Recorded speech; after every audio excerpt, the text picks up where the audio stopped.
welcome back to our channel. Quick guide. On today's video I'm going to show you how to change location of a photo on Google Photos. It's very quick and easy, so let's get started.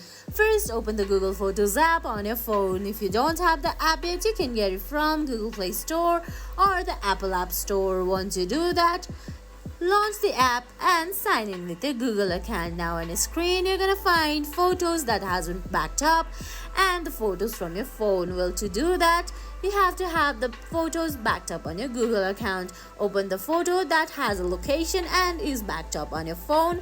Now open it, and on the top right corner you're gonna find three-dot menu. Tap on it, then scroll down.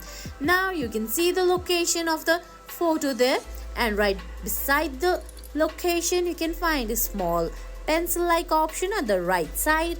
Tap on it, then enter the location that you want to change it into. I'm gonna type in China here, then select the location from the options. There you go, you've changed your location of the photos successfully. And guys, that's it.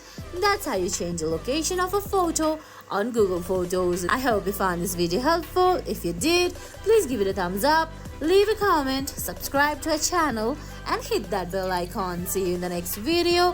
Thanks for watching.